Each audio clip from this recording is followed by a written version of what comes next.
그래서 하나님께서는 일을 시작하실 때 강제적으로 일을 하시지 않습니다. 어떤 일이 됐든 예를 들어 베드로를 시켜서 고넬료 가정에게 복음을 전해야 되는데 거기서도 뭐 굉장히 많은 이야기들을 우리가 할 수가 있죠. 고넬료 가정을 설명을 할 때 하나님께서 뭐라고 그래요? 굉장히 거룩하고 경건한 집안이에요. 하나님을 잘 믿는. 근데 뭐가 없어? 복음이 없는 거예요. 그거를 재해석해서 그들이 생명을 가질 수 있는 그 복음을 아직 못 갖고 있던, 율법의 시대였으니까 그때만 해도.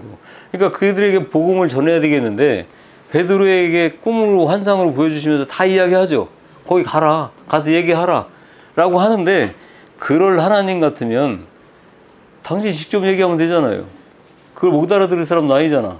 하나님을 그렇게 경건하게 섬기는 가정인데. 근데 안 그러시죠. 그러면서 베드로를 기어이는 보내는데 강제로 끌고 가지는 않죠. 3번씩이나 계속 그가 알아들을 수 있을 때까지. 그러니까 하나님께서는 강제적으로 하지 않으세요. 그래서 명령을 내리실 때도 네, 그렇게 하겠습니다. 아니요, 그렇게 하지 못하겠습니다. 라고 하는 그 능력을 우리들에게 주셔가지고 그렇게 일을 진행을 하시지 절대로 강제로 하시지 않는다는 거죠. 그래서 하나님이 주신 능력을 긍정적으로 또는 부정적으로 쓸 수도 있게 되는 거예요, 우리는. 그래서 선한 반응과 악한 반응을 보이는 능력이 4개 있는 건데, 이거를 우리가 꼭 아시고 감사하고 싶은데 감사할 능력도 4개 있고 하지 않을 능력도 4개 있고 그래요. 근데 우리는 이제 자칫하면 오해할 수 있는 게 하나님이 다 해주신다 라든지 아니면 하나님이 이렇게 하셨다라든지 이런 이야기들은 굉장히 조심하셔야 돼요. 여러분, 하나님의 음성을 듣는다고 하는 분들 가운데서도 실제로 너 이렇게 하거라 저렇게 하거라 라고 하는 음성을 듣는 사람은 제가 볼 때는 대한민국에 없습니다. 근데 왜 그 음성을 듣는다고 생각을 하냐면 자기 마음속에 감동이 되어지면 그게 어떤 음성으로 들려지기도 하는 거예요. 들려지는 것처럼 생각을 할 수 있는 거죠. 예, 그런데 그러면 그게 다 옳으냐면 그 옳고 그르는 건 또 다른 문제예요. 내가 만약에 예를 들어서 이제 어떤 자매가 이제 결혼을 앞두고 그 목사님한테 기도 부탁도 하고 자기도 기도 열심히 했어요. 그런데 손이 들어왔어. 정말 잘생기고 부잣집 아들이에요. 그런데 딱 하나 걸리는 게 있어. 예수를 안 믿어. 그 집에 딱 가면 부처 사진이 막 이만큼 있고 집에 있는 거죠. 그래가지고 이제 그게 딱 하나 걸리는 거예요. 나머지는 너무 마음에 드는 거예요. 그래가지고 더 기도를 하면 할수록 자매가 어느 쪽으로 기울까요?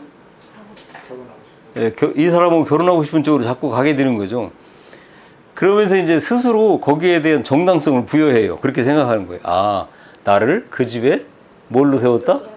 전도자로 세웠나 보다. 이렇게 생각을 하는 거죠.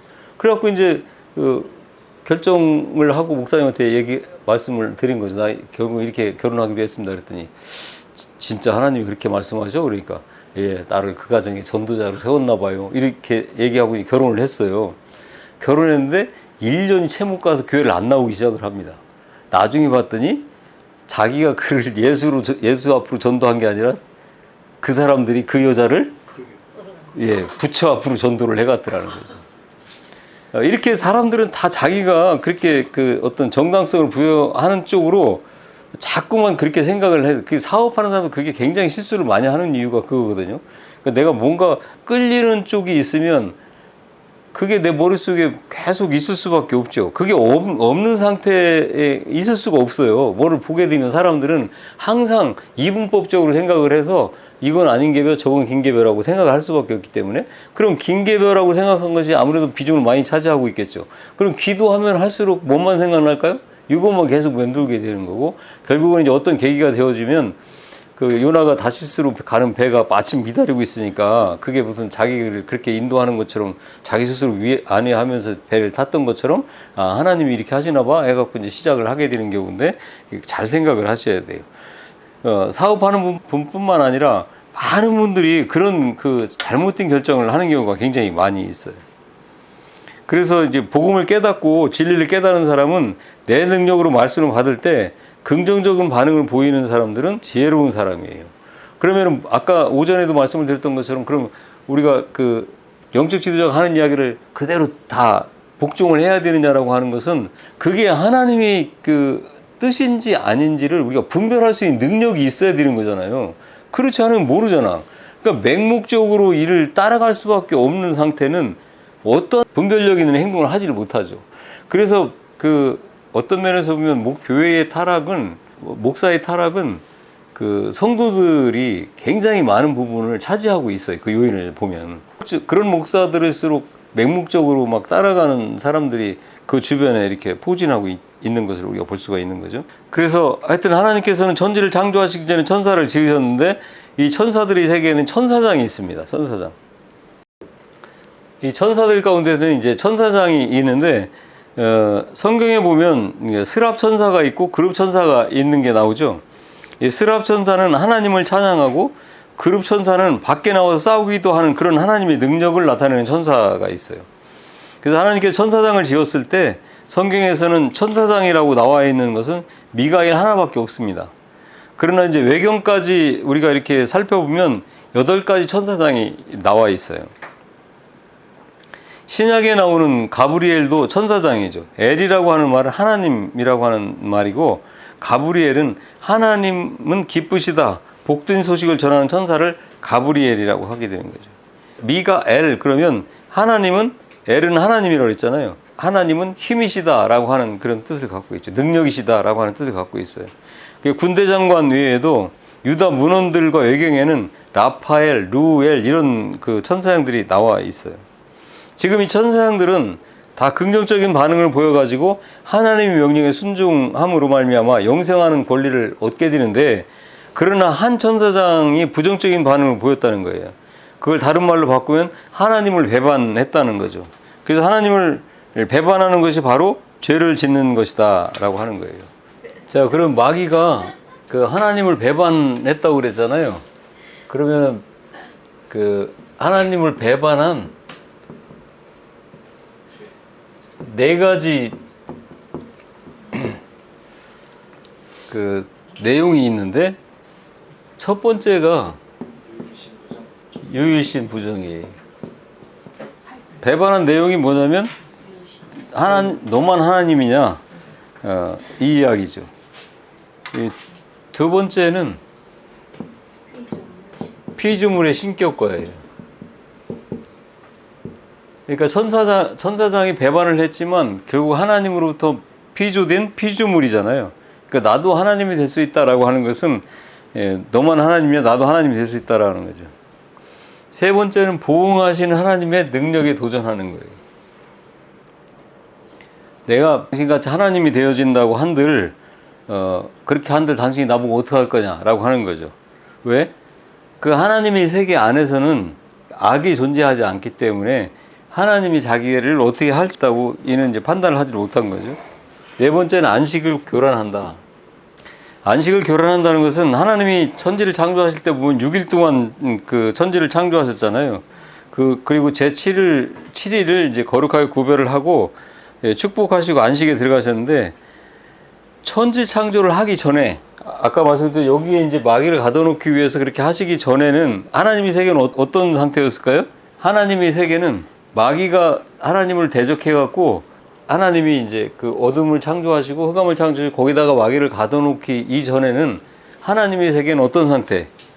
쭉 안식의 상태였겠죠. 그 어떤 하나님이 그 제 7일이 그냥 계속 유지가 되어지는 그런 상태였단 말이에요. 그런데 하나님을 배반함으로 말미암아 하나님의 안식을 깨버리게 되는 거죠. 그래서 하나님께서는 6일 동안 일을 하세요. 이거를 이 감옥을 만들기 위해서, 쉽게 말하면. 그리고 이제 다시 안식에 들어가시는 거죠. 그러면 이 내용이 지금 여러분 보시다시피 어떤 내용이 이게? 10계명 중에서 4계명까지죠. 10계명까지 4계명. 그러니까 하나님께서는 10계명이 그냥 나온 게 아니고, 하나님이 세계 안에서 천사의 타락의 과정 속에서 당신에게 그 배반한 그 내용을 담아서 우리 인간들에게도 똑같은 명령을 주신 이유가 여기에 있는 거죠. 첫 번째가 하나님 위에 다른 신을 두지 말라라고 하는 게 유일신을 부정하게 되는 거고, 어떤 형상에게도 절하지 말라, 이게 피조물을 신격하지 말라라고 하는 것. 그 다음에 세 번째가 하나님의 이름을 망령되이 일컫지 마라라고 말씀하시죠. 이 망령되이 일컫는다라고 하는 게 무슨 이야기냐면, 뭐 하나님이 계신다면 도대체 왜 나한테 이런 일이 생길까? 이렇게 함부로 하지 말라고 하는 거죠. 그러니까 정말로 하나님을 위해 살게 되면 반드시 하나님은 보응하시는 분이고, 또 그렇지 않다면 또 거기에 맞게 또 보응하시는 분이라고 하는 거예요. 그러니까 그런 그 보응하신 하나님의 이름을 함부로 이야기하면 안 된다는 거죠. 네 번째, 안식일을 거룩하게 지켜라 라고 하는 거죠. 이 네 가지 계명은 그 마귀가 자기 속성대로 다른 하나님이 있을 수도 있다는 거죠. 마귀가 처음에 이브를 속일 때 너도 하나님이 될 수 있다. 인생이 별거 아니다. 내 마음대로 살다가 가는 거야. 뭐 그런다고 죄까지 게 뭐 어떻게 할 거야. 죽으면 그만이지. 내 마음대로 살아라 라고 하는 거죠. 이게 이제 다시 말하면 그게 지금 우리가 일반적으로 통용될 수 있는 언어로 이야기한 내용이 이 내용인 거예요. 그러니까 지금 이야기들이. 그래서 하나님의 세계에 죄라는 것이 그래서 생기게 되는 거죠. 그런데 하나님은 죄에 같이 하나님이 계실 수 있는 분이 아니니까, 거룩하신 하나님이라는 말은 죄와 더불어 공존하지 못하는 하나님이다라고 하는 말이죠. 그래서 하나님의 세계에 죄가 생겼는데 공존할 수가 없으니까 마귀를 가둬놓기 위해서 만든 것이 바로 이 우주다라고 하는 거예요. 그래서 마귀가 갇힌 세계가 바로 이 유치장인데, 그래서 이제 하나님의 세계 안에서 이제 이런 우주를 만들어 놓으시고, 그러다 보니까 지금 정확하게 하나님이 우리가 살고 있는 이 땅을 왜 만들으셨는가에 대한 답은 분명히 이제 확실하게 갖고 계시는 거죠. 그래서 우주를 왜 창조하셨느냐 하면 바로 하나님의 세계에서 하나님을 배반한 사탄을 그냥 둘 수가 없어서 사탄을 가둬놓기 위해서 만든 곳이 바로 우주라고 하는 거죠. 그래서 맨 처음에 하신 일이 빛을 만드신 천지 창조에 있어서 빛이 있게 되는 것. 그렇다고 하면 그전에는 흑암의 상태였다는 거죠.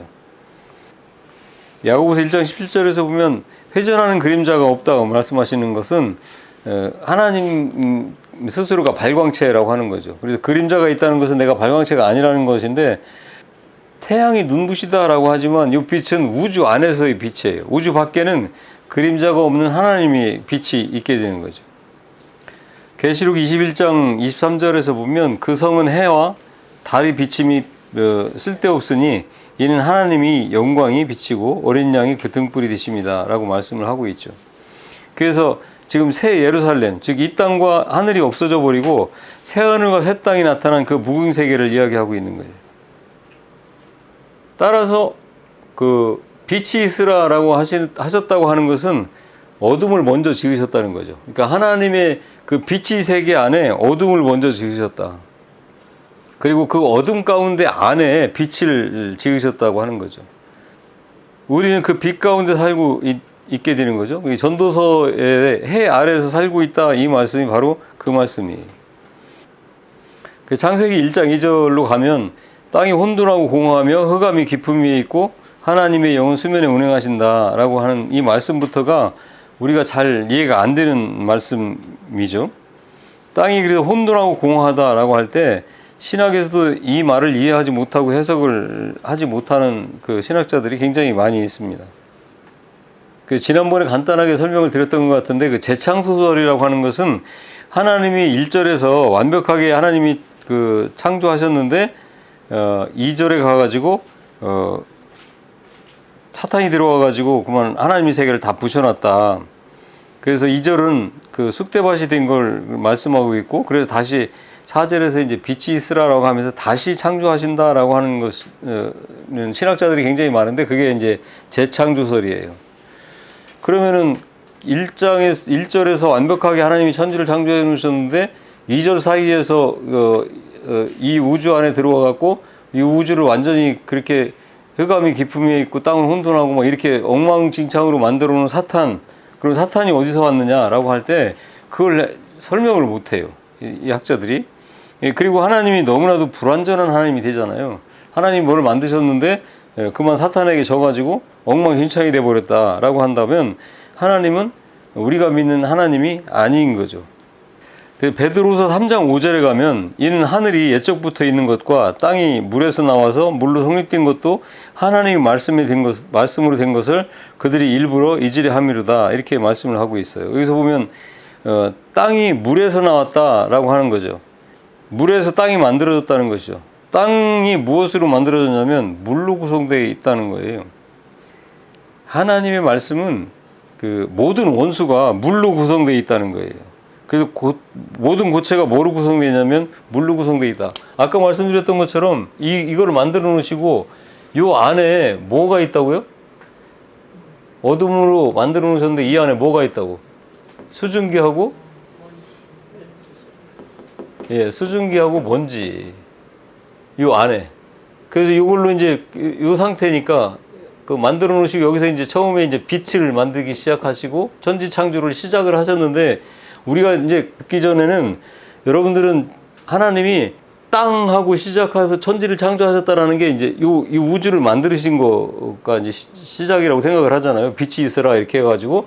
근데 성경에서 보면 욥기에서부터 설명을 드리면 처음에 그렇게 하시기 전에 그런 것들을 만들 수 있는 재료로 이렇게 이제 수증기하고 먼지를 채워져 있는 이 어둠의 이 흑암의 물주머니를 먼저 만들어 놓으셨어요. 허공에 매달아 놓으셨다라고 말씀을 하고 있어요. 그런데 이게 어둠이니까 여기서 이제 무슨 일을 시작하시려고 하니까 빛이 있어야 되겠죠. 그래서 빛을 이제 처음에 만들기 이제 시작을 하게 됐는데 지금 보면 아시겠지만 수증기하고 먼지밖에 없어요, 이 안에. 여기서 이제 여러 그 사물들이 이제 만들어지기 시작을 하는 거잖아요. 그래서 결국은 하나님께서 우리를 흙으로 만드셨다라고 할 때 뭘로 이해를 할 수가 있을까요? 먼지. 그래서 우리가 이 먼지로 만들어졌는데 결국은 다 이 안에서 만들어진 그 모든 것들의 그 중심 원소는 뭐예요? 물하고 먼지예요. 그래서 땅은 원래 이제 이게 수증기 상태에서 이제 그 묻이 드러나게 되는 거죠. 그러니까 하나님의 세계는 이게 이제 완전히 이제 다 이제 하나님 심판으로 인해서 다 없어지게 되면 그 다음에 이제 신천신지가 되어지는데 그때는 물질계가 아니죠. 영계다 보니까 바다가 필요 없게 되는 거죠. 계시록에 가면 이제 바다는 다시 있지 않고라고 하는 말씀이 그래서 나오게 되는 거예요. 그래서 다시 말하면 땅이 혼돈하고 공허하다라고 하는 거는 어떤 상태를 이야기하고 있냐면 하나님이 1장 1절에서 완벽하게 창조를 해주셨는데 그 2절 사이에 마귀가 들어와가지고 그냥 엉망진창을 만들어놨다는 이야기가 아니라 지금 천지 창조되기 전에 이 상태를 얘기하고 있는 거예요. 이 흑암의 상태를 얘기하고 있는 거죠. 그래서 요 흑암의 상태에서 여기다가 뭐를 가둬놨다고요? 사탄을 가둬놨어요. 꼭 기억을 하셔야 돼요. 사탄을 여기다 가둬놓고 그러고 나서부터 이제 천지가 창조가 되어지기 시작을 한 거예요. 1장 2절에서 땅이 창조가 되었나라고 할 때 보면 안 되었어요. 2절에서는 온돌하고 공허한 그 상태죠. 그러니까 9절에 가면 셋째 날에 땅이 창조가 되었어요. 공허하고 혼돈하다라고 하는 건 땅이 아직 창조가 되어지지 않은 상태를 얘기하고 있는 거죠. 고체가 아직 안 되어 있다는 거예요. 제가 많이 말씀드렸던 유다서 6절에 가면 자기 지위를 지키지 아니하고 자기 처소를 떠난 천사들을 큰 날의 심판까지도 영원한 결박으로 흑암에 가두셨다 이렇게 말씀을 하고 있습니다. 그러니까 자기 처소를 떠난 천사들을 큰 날의 심판까지 영원한 결박으로 흑암에 가둬놨다라고 하는 게 여기다 이렇게 가둬놨다는 그 이야기를 하고 말씀하고 있는 거예요. 그래서 신학적으로 신학자들이 창세기 6장에 나오는 하나님의 아들과 사람의 딸들이 만나서 결혼함으로 그들이 이제는 육이 됐다라고 하는 그 말씀인데 그걸 신학자들이 많이 이야기할 때 누구라고 이야기를 하게 되냐면 그 하나님의 아들이 천사다라고 이야기를 하게 돼요. 그 하나님의 아들이 하나님의 아들, 사람의 딸 하고 결혼해가지고 육신이 됐다. 결혼해갖고 육신이 됐다 이렇게 성경에서 나오고 있는데 이때 이 하나님의 아들을 천사, 타락한 천사다, 이 땅에 떨어진, 그래서 여기에 가둬진 천사다 이렇게 설명을 하고 있는 신학자들이 굉장히 많이 있습니다. 그런데 성경에서 보면 그 천사들은 육신이 없어요. 그리고 또 그 시집도 못 가고 장가도 못 가죠. 천사의 세계에서는 성별이 없어요. 근데 그 부활을 부정하죠. 사두개인들이 왜 부활을 부정을 하게 되냐면 사두개인들이 성전을 관리했어요. 그때 당시 예수님 오셨을 그때 당시에. 그 성전을 관리한다는 것은 곧 이 권력을 다 쥐고 있다는 이야기예요. 사두개인들이. 그러니까 이 사람들은 예수님이 다시 오시면 안 되는 거죠. 그 권력을 계속 유지를 해야 되기 때문에. 그래서 사두개인들은 그래서 예수님의 부활을 부정을 하게 되는데, 그 사람들이 이제 예수님 오셔가지고 나는 죽고 다시 살아난다 뭐 이런 이야기를 하게 될 때, 사두개인들이 주님한테 와가지고 이제 궁금한 거예요. 자기들은 그렇게 주장을 하고 있지만 그래도 궁금하니까 물어보죠. 주님한테 와가지고 7 형제와 결혼한 여자가 있다라고 하죠. 그래서 이제 이건 계대 결혼이라고 그래서, 유대인들은 형하고 결혼했다가 형이 죽으면 그 형수가 둘째, 셋째로 계속 가가지고 그 자식을 낳으면 그 형의 자식으로 이렇게 호적을 올려주는 그런 제도가 있게 되는 거예요. 그게 무슨 뭐 나쁜 무슨 음란하고 막 이런 이야기가 아니고, 그렇다 보니까 그렇게 이제 7 형제하고 쭉 다 죽고 해갖고 7 남자하고 형제하고 결혼한 여자가 있다. 그럼 천국 가면 그 여자가 누구 아내가 되느냐 이렇게 물어보게 되죠. 그때 주님께서 이제 말씀하시는 거예요. 너희들이 성경도 하나님의 능력도 알지 못해갖고 오해하고 있구나. 하나님의 그 영의 세계에서는 시집가고 장가가고 이런 게 없는 거죠. 그러니까 천사와 같은 모습으로 이제 부활을 하게 된다는 거예요. 그러니까 이 말씀은 곧 이게 하나님의 아들들이 천사들이 아니라는 거죠. 천사는 육신이 없기 때문에 결혼한다는 것 자체가 불가능한 건데, 이제 그렇게 이야기를 하게 되는 이유는 바로 이제 천사장하고 천사의 3분의 1이 땅에 쑤셔 박혔다 설명을 할 때, 여기에 갇혀진 천사들이 이제 그렇게 영원히 존재를 할 거 아니겠어요, 이 천사들도. 그러니까 그 하나님의 아들들이 이제 구약 성경에 가면 천사들을 하나님의 아들로 이렇게 표현되어지는 문장들이 있게 되는데, 그러다 보니까 이제 천사의 아들들이다, 하나님의 아들이 천사들을 얘기하고 있다 이렇게 설명을 하고 있는데, 이들도 마찬가지로 그 부분에 대한 정확한 이해를 하지 못하고 이제 그렇게 주장을 하게 되는 거죠. 큰 날의 심판까지 영원한 결박으로 흑암에 가두었다라고 하는 것은, 큰 날의 심판은 언제까지? 마귀를 영원한 불못에 집어넣는 마지막 백보자 심판 때를 얘기하고 있는 거죠. 흑암 속에서 천사들이 영원히 못 나오도록 가두었다는 건데, 영원하다는 것은 누구의 속성? 하나님의 속성이죠. 하나님의 속성. 그래서 하나님과 같이 더불어 존재하는 존재들은 하여튼 영생을 하는 존재들이 되기 때문에, 우리도 유한한 이 100년의 인생을 사는 동안에 영원히 존재할 수 있는 영생을 우리에게 주시려고 이렇게 지금 고생들 시키시는 거예요.